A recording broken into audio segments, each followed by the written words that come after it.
남북 통일을 대박의 길로 만들어가는 과정을 찾아낸 사람입니다.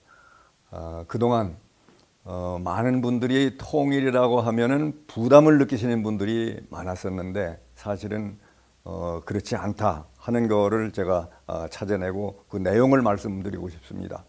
세상에 무슨 일을 막론하고 대가가 안 들어가는 건 없죠. 역시 통일을 하는데도 우리가 대가를 지불하게 되는데 그런데 이게 너무 부담이 크면은 우리가 과연 이걸 하겠는가 하는 그런 생각을 하게 됩니다. 어떤 분은 아무래도 이게 부담이라는 그런 생각 때문에 내가 사는 동안은 통일 좀 안 됐으면은, 그리고 내 아들 사는 때까지도 그냥 좀 지나가고 그 다음이나 통일이 됐으면 하는 이런 말씀을 하시는 분도 계십니다. 그런데 그 이유는 뭐냐면 결국은 통일이 너무 부담스럽지 않을까 하는 그런 생각에서 그렇게 되는 건데, 사실은 그렇지 않다라고 하는 말씀을 제가 여기서 확실히 드리도록 하겠습니다. 그동안에 이제 통일 대박의 길을 찾아가면서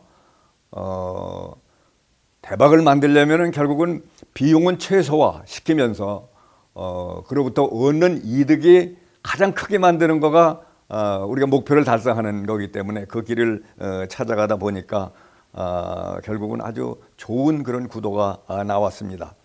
이 통일이 부담이다 하는 거를 생각한다면은 과연 비용이라고 하는 면에서 본다면은 우리가 어떤 부분에 주안점을 둬야 되겠는가 하는 걸 우선 말씀을 드리고, 그리고 이거를 어떻게 우리가 충당을 해 나가는가 하는 것을 아주 간략하게 말씀을 드리도록 하겠습니다.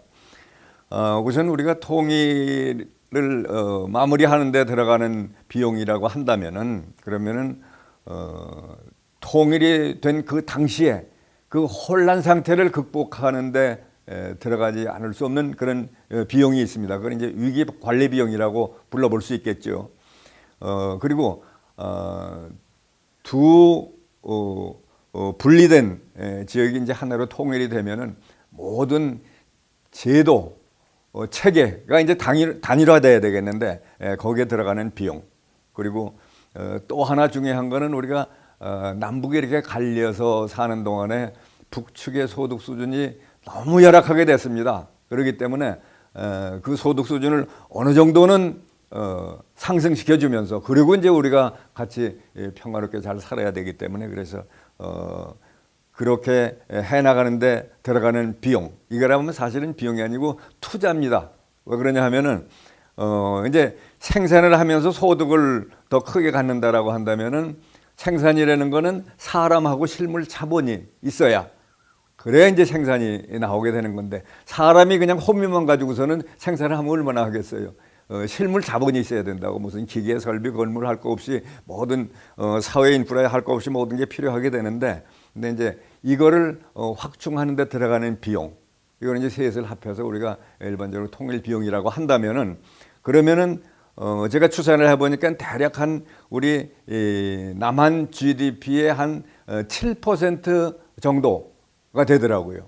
그러면은 이 남한 GDP의 한 7% 정도 되는 걸 우리가 어떻게 충당을 하면 되겠는가 하는 것을 간단히 말씀드리면은, 그 중에서 2%는 통일 후에 10년 동안은 우리 군비를 절감을 해서, 그래서 이제 경제 발전하는 데 투입하는 거로 이렇게 할 수가 있겠습니다. 지금 이제까지 오랜 동안 우리 GDP에서 한 3% 정도가 군비로 들어갈 수밖에 없었는데, 남북에 분단돼서 이거보다 이 상태를 유지하는 것보다 더 중요한 게 없기 때문에 과도한 줄 알지만, 우리 입장에서 과도한 줄 알지만 이제 군비가 많이 들어갈 수밖에 없었는데, 요거를 통일된 다음에는 이 주변 열강들의 협조를 얻어가지고 우리 GDP 한 1% 정도, 그러니까 일본이 2차 대전 후에 근래까지 계속해서 자기네들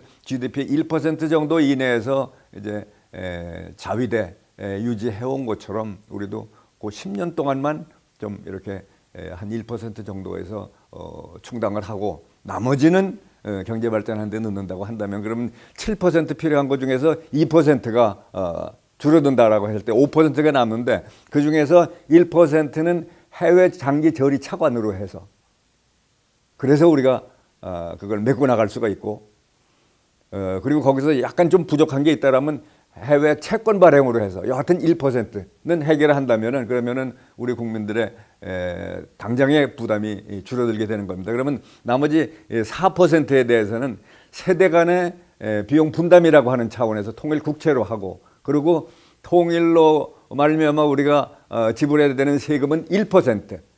그러니까 자기의 총소득의 1% 하면 되는 겁니다. 그러니까 10,000원의 소득이 1년 동안 있다 그러면 100원을 통일 비용으로 해서 내게 되면은 그러면은 각 개인으로는 부담하는 게 전부입니다. 그거 10년 동안만 하는 겁니다.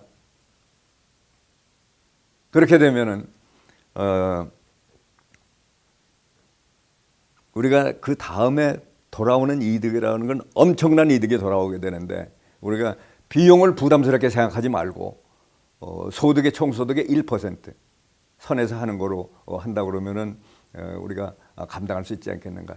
독일은 처음부터 뭘 잘못했기 때문에 2018년까지 지금 자기 소득의 5.5% 통일 세금을 내고 있습니다. 그러고서도 저렇게 헤매고 있는데 우리는 정말 이걸 부도를 잘 잡아간다라고 한다면은 아주 10년 동안에 짧은 기간 동안에 자기 소득의 1% 내는 거로 해서 모든 게 해결이 되고 이득은 자그마치